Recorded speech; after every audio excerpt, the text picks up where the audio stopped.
Salut Internet, JF encore une fois avec vous pour s'attaquer, disons-le, rentrer un petit peu dans le dash de l'émission Walking Dead que j'aime bien, je le répète, mais après ma dissertation précédente était déjà assez longue de même, donc c'est une bonne chose que j'ai oublié certains éléments, mais oui, effectivement, j'ai oublié certains éléments, d'autres petites choses qui m'ont sauté aux yeux, qui me chicote avec cette émission-là.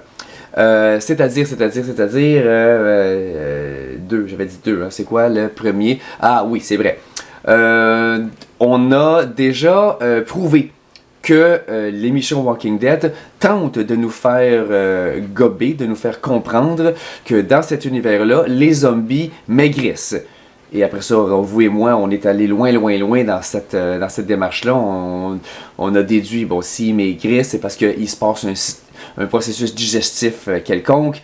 Qui dit digestion dit énergie. La digestion, ça nécessite de l'énergie pour produire de l'énergie, ce qui est logique parce qu'un muscle, hein, ça s'active avec de l'énergie. Donc tout ça pour prouver que le zombie dans Walking Dead se rapproche dangereusement d'un être vivant normal. Et si c'est le cas, c'est pas normal qu'il puisse survivre vidé de son sang alors qu'il manque 3 bras, puis il y a des trous partout, puis il y a les viscères qui pendent à terre. Donc, plein de belles contradictions que je viens de résumer le plus rapidement possible, j'espère bien. Tout ça pour dire que oui, bon, il y a des zombies qui maigrissent dans The Walking Dead. C'est ça qu'on voulait simplement répéter. Bon. Supposons qu'on accepte ça, même si hein, j'ai passé des dizaines de minutes à démentir le principe, on va quand même accepter que les zombies peuvent maigrir. Ok, qu'est-ce qui arrive quand tu maigris? Pensez-y bien comme il faut 2 minutes, là. Mettons là, que tu perds un gros, pas juste 5-10 livres, un gros 50 livres et plus, là. Qu'est-ce qui va arriver à ta garde-robe? À ton linge, on va dire ça de même. Peux-tu, ça fait honte, ça, un auteur qui arrive pas à se brancher sur le genre du mot garde-robe. Laissez-moi 2 minutes. Ta garde-robe, oui. Où est-ce que j'en étais avant de me laisser distraire par le simple mot garde-robe? Oui, bon, c'est ça. Quand tu maigris, tu as besoin de t'acheter des nouveaux vêtements. Pourquoi? Ben parce que ton vieux linge, il tient plus sur le corps. Un zombie, là, qui maigrit, ça a-tu la chance d'aller chez Simons pour s'acheter du linge? J'en vois pas souvent, moi, hein, au Gap, là, se trouver des nouvelles bobettes puis un beau petit jacket. Fait que le zombie qui maigrit, là, ben, le linge, normalement, devrait lui tomber du corps. Tout, un morceau après l'autre, là.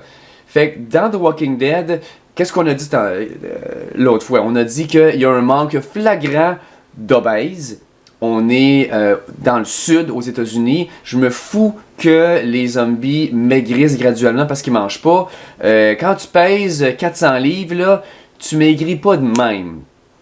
Puis en plus, ils ont pris la peine de nous expliquer que eux autres, le processus d'être affamé, là, d'affamement, hey, ça se peut-tu, je suis pas en verbe à soir. Affamement, c'est beau comme mot.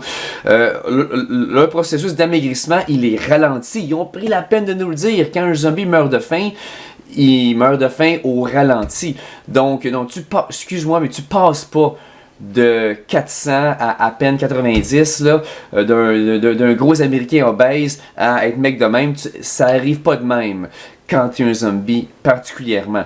Donc, c'est ça, on avait illustré le manque flagrant d'obèses, ça manque d'enfants, ça manque de vieillards, et là, j'ajoute ceci à la liste, ça manque de zombies tout nus.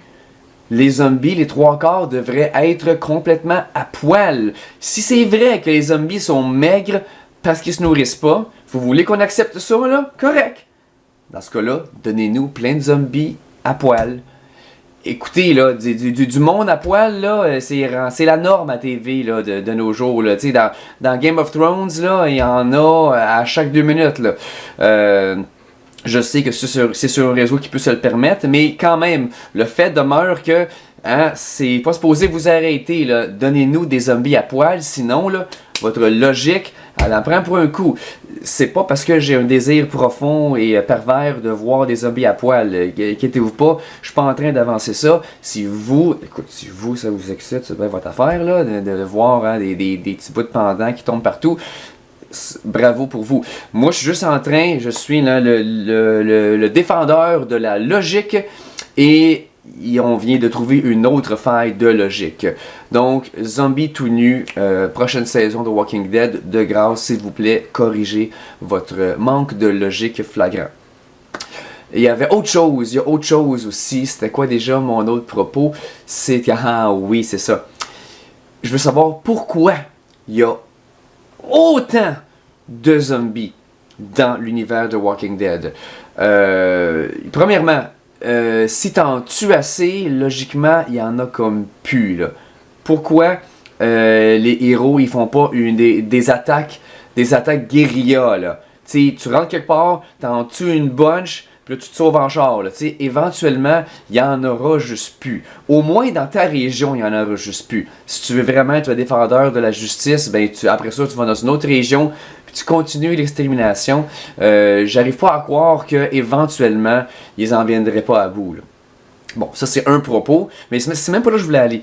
Là où je voulais aller, c'est pourquoi il y en a autant. La raison pour laquelle je demande pourquoi il y en a autant, c'est que quand un zombie vient d'attraper une nouvelle victime, là, bon, ok. Oui, de temps en temps, il apprend une petite mordée, puis là, la victime est « Ah, c'est cool! » Puis là, ses amis viennent tuer le zombie, puis là, la victime se sauve avec sa morsure, puis puis là, éventuellement, elle meurt, puis là, elle devient zombie. Mais premièrement, si ça arrive, est entouré de ses amis, cette personne-là, ses amis vont... C'est un geste rempli de drame, bien sûr. On a vu ça dans tellement d'histoires de zombies. Ses amis vont éventuellement devoir lui rentrer quelque chose dans la tête pour ne pas qu'elle se transforme en zombie. Donc, une victime qui réussit à se sauver avec une morsure va éventuellement être éliminée. Donc, mais parlons des autres victimes, les victimes qui ne réussissent pas à se sauver. C'est elles qui éventuellement vont devenir des zombies parce qu'il n'y a personne pour leur donner une fin, pour leur donner, leur livrer le coup de grâce, une fin noble et décente pour les empêcher de devenir zombies. Ils se font attraper, personne pour les aider, ils restent là. Dans d'autres films de zombies, qu'est-ce qui leur arrive? D'habitude, ils se font manger la cervelle, puis c'est tout. Puis après ça, ils se relèvent en zombie, puis là, sur le brains, là, ils veulent du cerveau, parce qu'ils viennent de se le faire manger. Donc, ça se tient. Bravo à toutes les autres histoires de zombies. Eux autres sont plus logiques que The Walking Dead. Pourquoi? C'est quoi le problème avec The Walking Dead? Comme s'il n'y en avait pas déjà assez. Le problème, c'est que dans The Walking Dead, les zombies, ils font pas juste manger du cerveau, ils mangent tout. Ils mangent tout. Ils te pognent, là, pis t'as pas d'amis pour te sauver, pis te donner une mort décente, là. Ben, tu te fais bouffer. On a vu des scènes absolument horribles, là. Des gens se font tout vider les entrailles. Un moment donné, dans le deuxième épisode de la série, au tout début, ils pognent un cheval. Le cheval était tout déchiqueté en morceaux. Donc, quand un zombie se trouve une victime qui n'arrive pas à se sauver, la victime, là, il en reste rien. Il en reste plus. C'est un cafouillis sanguignolant de morceaux, des motons qui restent. C'est rien que ça qui reste. Voulez-vous me dire comment que cet amas de chair-là va réussir à se lever debout puis devenir un nouveau zombie? Parce que c'est ça qui reste. C'est du crastillon, là, qui reste à terre, là. C'est de la giblotte humaine. Et pourtant, les zombies qu'on voit dans cette émission-là, non seulement sont tous adultes, sont tous slim, sont tous en shape, mais sont en bon état. Sont en sérieux bon état. Je suis juste à saison 3. J'ai entendu dire que plus tard dans la série, les zombies commencent à être sérieusement maganés. Peut-être, mais je m'en fous. On a vu qu'est-ce qu'ils font à leurs victimes. Fait que dès le début, là, le Ground Zero, là, dès les premiers soubresauts de cette épidémie zombie, les nouveaux zombies auraient dû être un blob de chair qui roule à terre en essayant de te pogner avec un bout d'intestin. Là. C'est rien que ça qu'il devrait avoir, parce que c'est rien que ça qui reste quand une victime se fait attraper et ne réussit pas à se sauver. Donc, pouvez-vous m'expliquer pourquoi il y en a autant? Pourquoi quand il y en a plus, il y en a encore? Les héros n'arrivent pas à en venir à bout. Déjà, ça c'est grave. Mais pourquoi il y en a autant qui sont en si bon état? Ça se tient pas, c'est pas logique. Un petit bras arraché, puis un pied qui est canté sur le côté, c'est à peu près tout ce qu'on voit de temps en temps. Et c'est grandement insuffisant, ça. Quand on voit ce qu'ils font à leurs victimes, là, non, ça se tient pas, ça. Voici ce que j'avais à rajouter sur le pauvre dossier Walking Dead. Mais oubliez pas, je maintiens mon argument que c'est quand même un excellent show. Il y a des personnages vraiment intéressants. Ça fait mal quand il y en a qui lèvent les pattes. Là. Il y a beaucoup de drames très intéressants.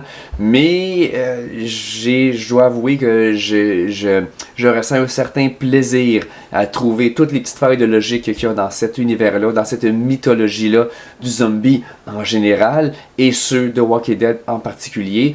Je dois avouer que j'éprouve un certain plaisir à trouver toutes ces petites failles-là et bien sûr les partager avec vous.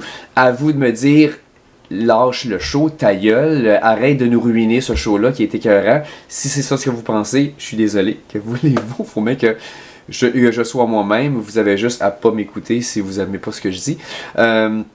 Mais en espérant que certains d'entre vous disent haha, il est wise, il est pas fou, ce qu'il dit, ça a bien du bon sens, comme c'est cocasse, je pense que je vais m'abonner. Donc, je vous laisse là-dessus et en vous invitant à vous abonner comme d'habitude. Vous êtes libre de me supporter sur Patreon au cas où vous ne le saviez pas. Ce que je fais d'autre sur ma chaîne, j'ai des vidéos touristiques. Moi, j'aime voyager. Quand je reviens, je prépare plein de petites capsules pour vous, très informatives, des fois un petit peu coquines et cocasses, mais c'est surtout informatif.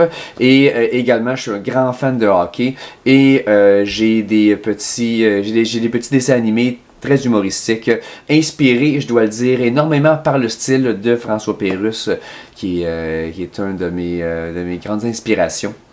Donc, je vous invite à découvrir tout ça et à me dire ce que vous en pensez. On se jase dans les commentaires ou sur plein d'autres plateformes.